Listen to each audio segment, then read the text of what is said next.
Hey there, Fellowship family. Welcome to your one-stop shop for all things church life. I'm Mark Francis, once again, your host for the episode today. Excited to have three gentlemen with me here who all are very well familiar with this space, with these kinds of conversations. I have the family ministry team with me. We've got Hunter Mayo, Caleb Pearson, Brian Weir. How are you guys?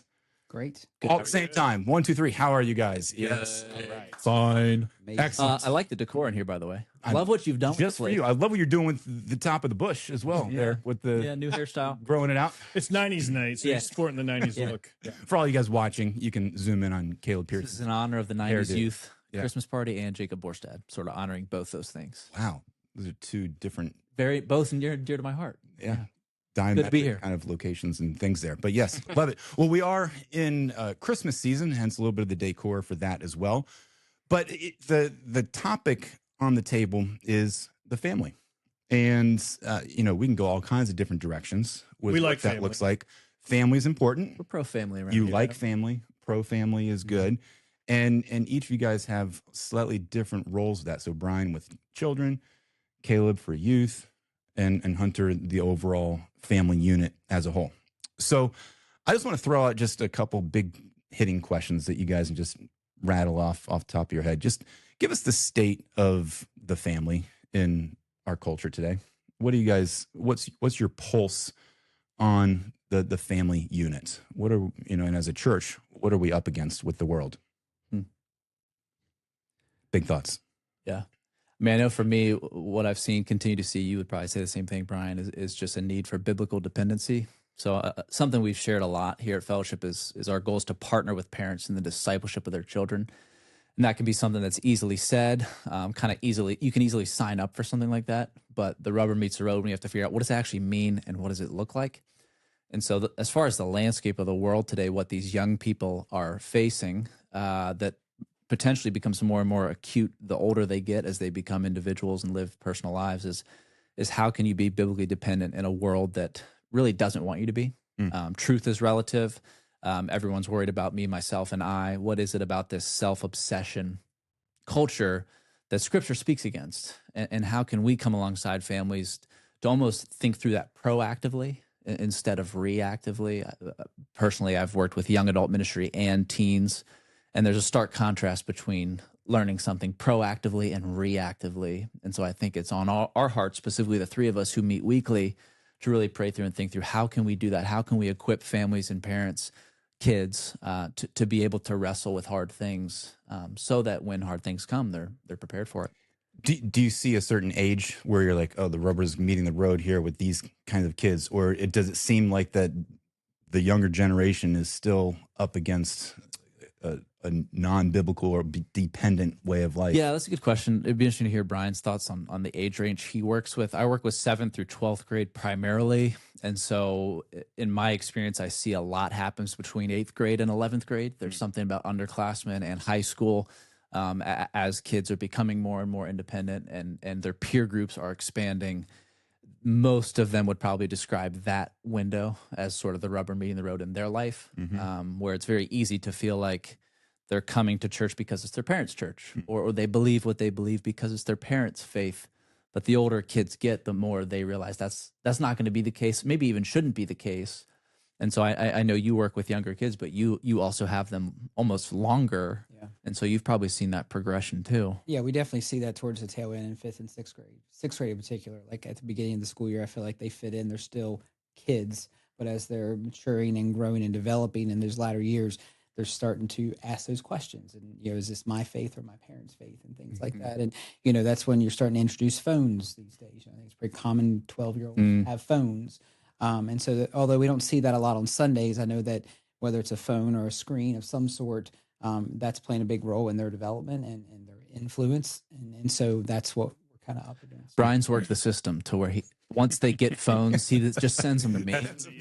So I deal with it. Yeah, it's a nice little setup we got. It's smart. It is. It is kind of cool. I'm thinking through the sermon series that we're in right now in the Gospel of Mark, and recently, just a few weeks ago, there's the passage about Jesus calling the children to come to him and to have a childlike faith. So Is that visible in our kids today? Like, I think we're talking about this change of almost harder attitude of, Sure. of kids growing up and becoming more self-aware, Mhm. and then they're looking to their peers, looking to other things, the culture, the social media, all the different things that are going to draw them away from Scripture. That childlike faith is still on display. Mhm. We see it specifically in worship time, and we're really struggling with getting the older kids to interact and engage in worship. Mm. And a part of it's what you're talking about. They're becoming more self-aware. When they're in kindergarten, first and second grade, they'll throw their hands up in the air and jump around, dance, and act crazy because everybody else is doing it and they're not aware. But once they get into that 10, 11, Self-focus. 12, then it's like, oh, I don't feel comfortable. People are looking at me. This isn't, and so It's they not start cool to- anymore. Exactly, Yeah. exactly. So you start to see that in those older elementary age kids. Hmm. Sure. And as we talk about this too, the need to teach them and grow them, like I've learned, I've been in youth ministry 8 years now. It's also very easy to underestimate them because of their age or their youthfulness, but they are very observant, and their brains are sponges, and they're getting a lot of different messages. And so that's all the more reason to do what we do and spend, great lengths, efforts, money, and time, and volunteer bodies to carry this out, so that one of those messages, hopefully the loudest one, is actual truth in a world where it's getting harder and harder as a young person to distinguish that. And like, that's why I appreciate Hunter coming on board this past summer, and you've raised children through this church. Aaron's coming up now through it too. Like, you have a unique perspective, and I know it's been cool for the three of us to meet weekly. And really, I think between the three of us and our own experience, as well as who we work with, I feel like we do have a good pulse on what's happening and what people are up against. But again, the more conversations we have with people, I think that helps. Has that been your experience? Yeah, definitely. Yeah, having the experience that we've all had, and then of course the families are pretty connected here. So just talking to folks and staying connected with people. But going back to what Mark asked earlier, what's going on with a family? I like to think there are old problems and there are new problems. The old problems are things that have been around for thousands of years, and that is that we have an enemy that wants to send us messages that aren't consistent with who we are in Christ, and he wants to distract us. Those are old problems. But the new problems is the means by which he does it. We've got all these glowing rectangles in our lives now that we didn't have many years ago. I mean, when I was growing up, it was conversations about, how's the TV going to change family? Sure. I guess I'm a little old. But nowadays, it's, how are these glowing rectangles in our pockets changing our family? And I think that presents some challenges. They've got a lot more voices speaking at them and a lot shorter segments. And so those things then shape what they're linking and hooking their identity to.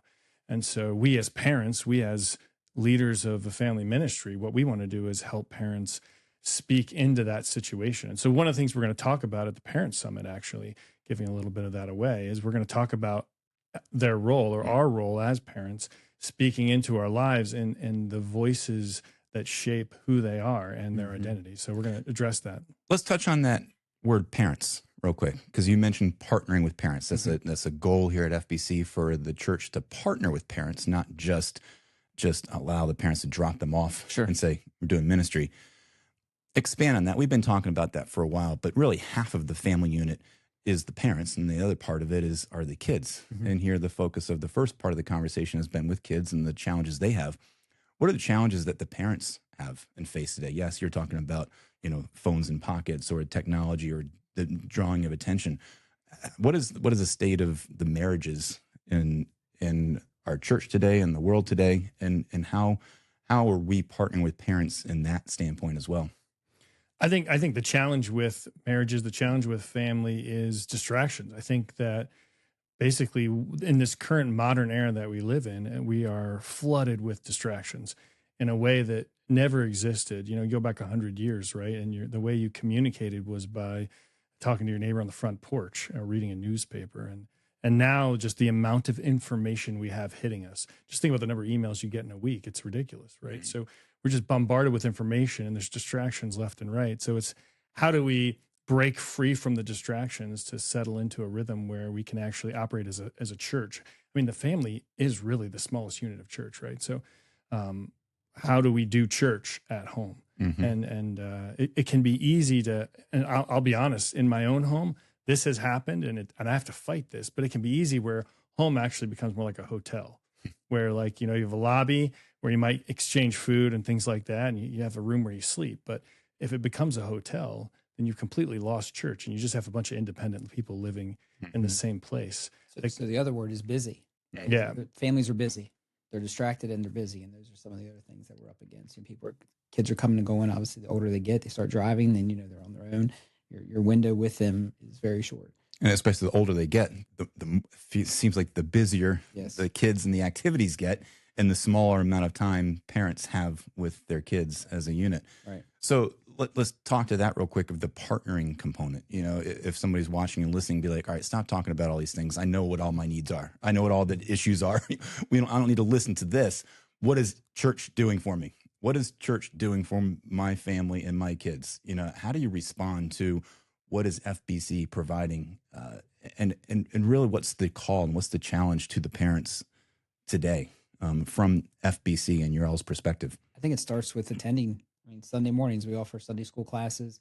We have a curriculum called the Gospel Project. That's a 3-year curriculum that brings Christ into every lesson. And we're right in the middle there, where we just finished up Ezekiel, and we're still in the Old Testament. We're like in year 2.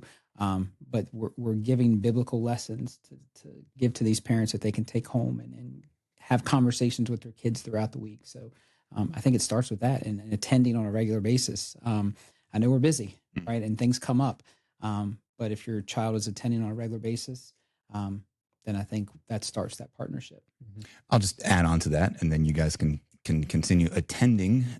You're talking about just church on Sunday morning, right? Absolutely. And then there's Wednesday nighttime things as well for kids and families.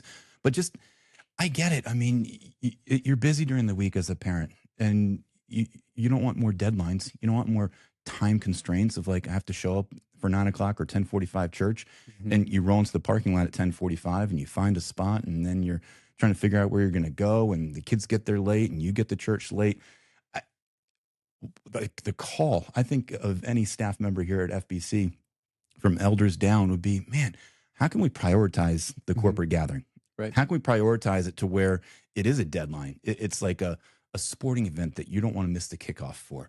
To where it's a theater event that like you have to be in your seat before the lights go out. And I say those as examples, and coming from the worship team, that's just a challenge that we're constantly looking at. It's like, how it's going to be a work of the Holy Spirit, but how do we elevate the priority of the gathering to where, you do roll into the parking lot at 10:20, Right. and park and take it easy and get the kids where they need to go, and prepare yourself mentally as a parent for worship. I don't know what else to say when it comes to that, but it's the prioritization of the gathering, I think, would be the call. And I think the key to that gathering too, like the flip side of that is that attending and being a part of a service or a gathering, that's just to get the ball rolling on this stuff as well. Like the God's design for the church is not to get people in a building like this. It's to allow people to leave a building like this well and live the Christian life in such a way that ultimately they're dependent on Him and His word. And so you painted a picture earlier in the way you phrased your question, partner with parents versus kind of just dropping off your kids, because that's kind of the misconception. I don't think it's a misconception here at our church, but I know it's often kind of the case. If the younger kids need a spot to just be busy, to be sidelined, or taught like they're the future of the church. But we teach our teens and our kids, they're not the future of the church. They're the present church, and God can work in and through them now. And so when I talk to parents about partnering with them in discipleship, it's giving their kids a context to be a part of the local body, Sundays, Wednesdays, and even throughout. Have a mentor to go through discipleship foundations. Have a student leadership team that they can serve on. Be a part of these small groups and get involved in all these different ways. That kind of builds a solid understanding of the church at the same time as it does help partner with parents beyond just attending. It's part of why also, Brian, I know you're the champion of this, of getting the families to worship together on those first Sundays of the month, and to model that for the parents to model with the kids, and the kids to model to the parents of what a childlike faith and enthusiasm for worship looks like. Yeah, and like you were saying, I mean, the word is priorities. You got to make coming to church a priority. I mean, it has to start with that. I agree with you. It's about what you do when you leave the building, but you got to start here together. Right. I did an analysis about a year ago looking at our attendance, and like roughly 25% of the people here are almost here every week. Then another 25% are here about every other week or twice a month. Then another 25% are here about once a month. And then you got 25% who show up once a year, visit, and never come back. So it's interesting that that's a dynamic. There's no other thing that we would participate in that we would feel comfortable in coming to, every other time, 50% of the time, or 25% of the time. Like our kids will go to school 95% of the time, right? Right. You go to your co-op, 95% of the time. So it's making church that much of a priority in your life to send that message to your kids. This is important, and what you're learning there is important, and what we're telling you is the same thing that the people there are telling you. And to have that consistency is so important. And everything he just described about that consistency,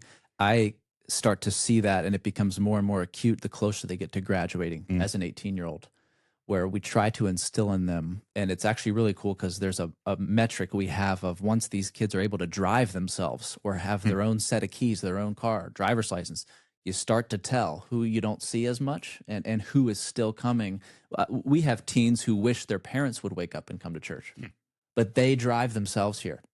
That is very telling to me that this matters to them, and their faith is becoming their own, because that's the call. And so it's cool that we get this front row seat to what God is doing in the lives of FBC families to be a part of their trajectory. And you're mentioning 5th and 6th grade. Like people might not even know we have Club 56, an intentional time that focuses on the transition from children's to youth, and just the handoff and the way we're able to shepherd and know these families well. And then they end up serving each other, and that's something that the Parent Summit really helps pull off. And Hunter, we did the quick video for the Fellowship Family Meeting several weeks ago, and I think I asked you, if there's one thing you wanted to impart to the church, what would it be? I think it's this conversation right here, right? I know this is on your heart as well. I mean, yeah, it's just helping parents understand that their kids are looking to them to be the spiritual role model for their life. What does it look like to be a Christian in this world, Mom and Dad? What does it look like to follow Jesus when unexpected things happen? What does it look like to suffer well? So I think, yeah, that what we want to do is partner with parents by resourcing them. That's one thing we can do. But also we can just create events like the Parent Summit to try to help resource them in different ways and get a little focus time. Allow them a space where they can converse with other parents over a intentional topic, so they can begin to dialogue with each other, maybe even learn from each other. We want to make the church be the church, a community of believers where we're rubbing shoulders, iron sharpening iron, so that we all have this same goal of knowing God more. I mean, that's principally what we're after. But in the home, it's the parents who are infusing that agenda with their children. And the Parent Summit event gives us an avenue, and we're by no means experts, but we are able to share, Brian, myself, Hunter, we are able to share, here's what we're seeing, here's what we're noticing and hearing, here's what these kids are bringing up in these conversations, these discussions. And so it's so much more than just attending the Parent Summit because you're aware of a specific issue in your kid's life. There are going to be things they will battle that they have yet to battle. We can address those things. If they aren't even wrestling with something, their peer group is. Statistically, I can confidently say whatever it might be, their peer group's wrestling with that. And you cannot defend yourself against a culture you know nothing about. And so do we want to teach truth to our kids? Yes. But the older they get, we also want to teach them how to recognize lies, because the enemy's a deceiver, and the world is waiting for them with messaging that is very cluttered, very confusing, and a lot of those messages will make you feel really good, but we can build a spiritual reservoir so that they're ready for that. And that's what's exciting about it. So I'll just throw out a fun pop quiz question to you guys. Multiple choice, okay? Blank is the primary disciple maker of a child. A, church. B, social media. C, parents. Yeah? See, C, parents. Why is that? Why do we constantly put out that statement? Parents, you're the primary disciple makers of your children. I mean, first, it's biblical. I mean, Deuteronomy 6 makes it very clear that the parents are the primary disciple makers of their kids. Second of all, they're with them more than anyone else is with them. We all know that there's 168 hours in a week, and we have them for one, maybe two if we're lucky, and they're with their parents the rest of that week. Now, granted, I understand they might go to school and be involved in activities, but I mean, the parents have the most time, and they're the most influence, and it's, once again, it's biblical. So if that's true, again, we're not looking to scare you guys, parents who are watching and listening right now, but point the reality to you is that that you guys are the teachers, the trainers, the equippers, the disciple makers of your kids, not just dropping them off at church and saying, fix my kid, and show them and point them to who Jesus is, and then come home and not talk about it at all. Right. So there's something to the value and the role and the importance of a parent. And so what you guys know as parents matters. Your depth of knowledge of Scripture, your depth of knowledge and your relationship with the Lord matters, because what you're going to then be able to impart to kids. So that's where the equipping of parents makes sense. And so you guys have alluded to Parent Summit. So let's dive into that, because you might say, what is a Parent Summit? Do I have time for that? I barely have time for coming to church on Sunday morning, right? So we're going to put on an event there the second Friday of January, and it is called the Parent Summit, Following Jesus in the Home. Why should parents come to a Parent Summit? I think they should come to a Parent Summit because I think we all need help. I mean, let's face it, like I've been doing the parenting thing for a long time. There are things that I've known, there's things I've forgotten, and there are things I just need to be reminded of. You know, in the Old Testament, there's so many phrases, remember, remember, remember. And so I find that sometimes I just need people to tell me what I've heard before, because it's tucked somewhere back in the long recesses of my mind where I can't bring it forward. But so why attend the Parent Summit? Because I think that we're going to draw you to a place where we're going to communicate something about who God is, about their role and their relationship with the Lord, or the relationship with other believers or their family, and that it's good to be reminded of that, I think, is why. But there's also some other cool benefits too, right? So we're going to have a meal together. Kids are going to have a cool polar party. So just to give the specifics out, it's January 9th. It's 5 p.m. to 8 p.m. And the kids, basically nursery, or I should say infant through sixth grade, are going to have a polar party. So they're going to have a great opportunity to learn some things and have fun together. And meanwhile, the parents upstairs, we're going to be doing a variety of things. We're going to be doing, first and foremost, dinner together. It's good to share a meal with people. Think of it as like a quadruple date. You're going to be at a table with 3 other couples. So you call that a quadruple date, maybe? Sure. And so, but it's going to be, we're going to prompt the conversation. So for an hour, we're going to be studying some scriptural passages. We're going to be reading some commentary, and we're going to be asking each other questions and answering questions around an important biblical passage and a relevant topic related to that passage. And then we're going to transition, and we're going to do some breakouts. We're going to have 4 breakouts, but there'll be slots to attend 2 of the 4 breakouts. And so the 4 breakouts are first in the world, not of the world. And you can think of that a little bit like peer pressure. And then there's going to be dating and relationships. Then there's going to be conflict. And then there's going to be the topic of anger. So you can attend 2 of those. I mean, if you really want to be strategic, if you're married, you can split up and hit all 4. One thing I did want to say, by the way, it's not just for married parents. If you're a single parent, I encourage you to come. We have guardians. We have a place for you. I don't want to exclude those folks because they're raising kids and they're a part of this body. So, single parents, please come.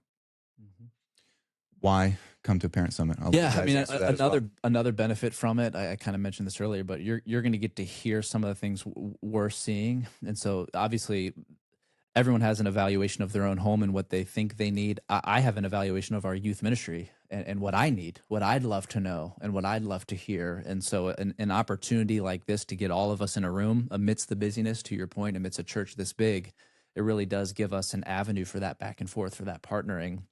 Because otherwise, amidst the business, it can just be kind of we know what it's like to walk past somebody in the hallway. And even if your day's not going good, you still say good. You just move on. But to have an intentional time together to say, hey, here's what our young people are facing on the front lines. Here's how I'm approaching it. Here's how I need your help in that.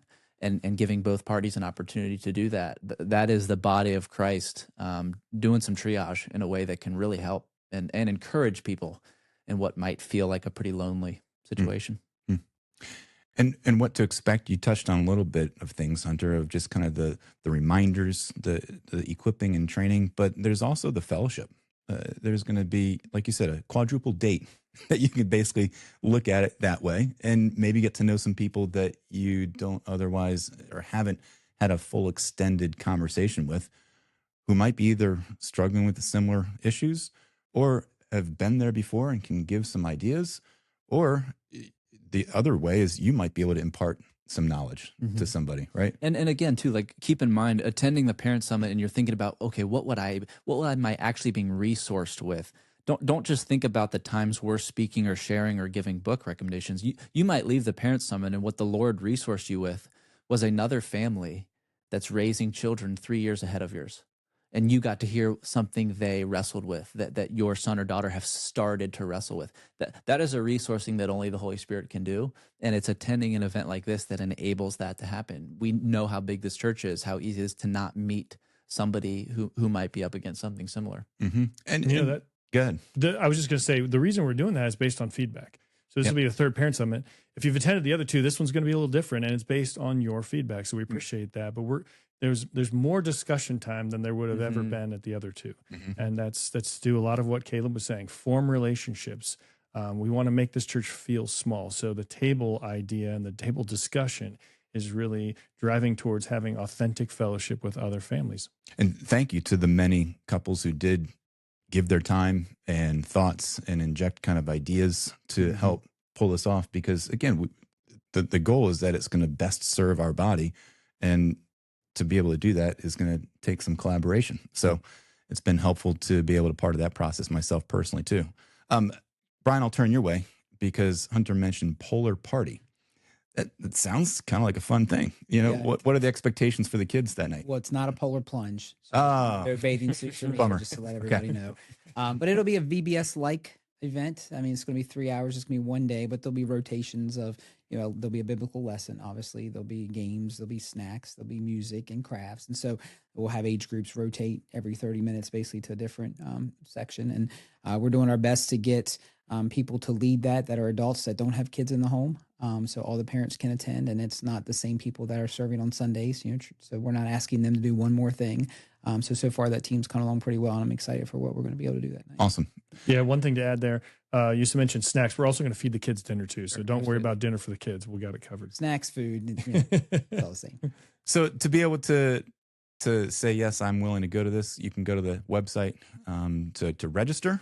We'll put a link up on there on the show notes here as well. It is $10 a family, which is a deal for just the food itself. So it's going to be some amazing food there that night for dinner, for some desserts. The kids are having their food and their snacks, games, activities as well. But we certainly would want you to let us know that you're coming. So the sooner you do that, the better off our entire implementation of that night's going to go. And so we've also asked for certain of you to be table leaders. So if you're watching and you're like, yeah, I heard about that because my friend so-and-so was talking to me about that, let us know that you're going to be a part of their table, and you can have the opportunity to get to know them a little bit more on that evening. And so table leaders, thank you for being available and registering in advance early and as well. I'll leave the floor open for you guys to share last and final thoughts, either about the evening, about the parent summit, or just kind of what's the next year look like for family ministry here at FBC? I think it's pretty common first of the year people make New Year's resolutions, and not everyone sticks with them. But I think one of the reasons we decided to pick this time of year is it's to kind of use that launch pad as, okay, let's start off 2026 right. And my hope is that each family walks away with something, even if it's just a nugget that reminds them throughout the year to be more patient with their child, or to show grace, or whatever that looks like. That's my hope. I mean, we talked about it today. We're all busy. We're all distracted. This is a perfect opportunity to make it a priority, set aside time, focus on the fact that we all need help. There's no perfect parents out there. And so we just want to be in that with them and help them have a great 2026. Mm-hmm. Yeah, I think when you look at the winter, it's not just the start of the year. It's cold all the time. It's dark early. It's a good opportunity for the family to get out and to be able to speak life into the home, have them speak life into us. And I just ask those maybe watching and listening to this that can't be there, or even those that will be, like, be praying for this event, for us, for those who attend, for the next steps. This is not just we did it and move on, but this is to be a catalyst for our ministries and our year that can really merge into everything from biblical training center classes to missions trips to youth events we'll have lined up in the spring for parents and kids specifically. So we're excited to see what the Lord continues to do with the Parent Summit. Yeah, I'll make one little plug for the class coming up from January to May. There's going to be a class for parents. Jason and Layla Robertson are going to talk about just their journey in parenting, and they'll readily admit they didn't have it all together when they started having kids, and they probably would admit they still don't have it together, but they want to share some of the things they've learned along their journey. And it's going to be a discussion-based class and a little bit of lecture as well. So it's a great opportunity to, again, connect with other parents. Like Caleb said, you may be at a table with somebody who you find out, hey, they're just a little further down the road, and you bond with them, and you can have a great mentoring couple there. So I encourage people to think about that. Jason's going to break the class down into 3 modules just to make it easier. If you feel like you can't swallow 15 weeks, maybe you can swallow a 5-week chunk. So look for that in the coming weeks. It's great. Thank you guys for being here to just, again, spur on this idea of partnering with parents here at FBC. You guys do an amazing job. So I'm excited about what this event's going to bring. But again, not just the event itself, but just how it's going to be a springboard into this upcoming year for you guys as parents, you and your kids and families, to better get to know the Lord and to grow in your grace and knowledge of who he is. So that way your kids can be discipled in truth. So we're excited about it. Thank you guys. And by the way, once again, just you can look to register, go to the show notes here of the podcast for that link. I know that the landing page is fbcva.org/partner with parents, which might not be able to figure that part of it out, but go to the link. It'll be on the homepage of the website as well. So register early, and what does Mark Carey say? Register often, something like that. So go check out our other podcasts here at FBC, where you can get your weekly conversation with the sermons, Sermon Spotlight, and learn more about the Global Church with the Global Church podcast, and new episodes for that get released regularly as well. And guys, I'm excited for this new year coming up, and just a quick plug for Christmas Eve coming up as well. 11 o'clock service, 5 o'clock and 7 o'clock. You don't need to register for that. Just show up, bring your friends, and attend church. So thanks so much, guys. And until we chat again, we'll let Christ be the center of our lives each and every day.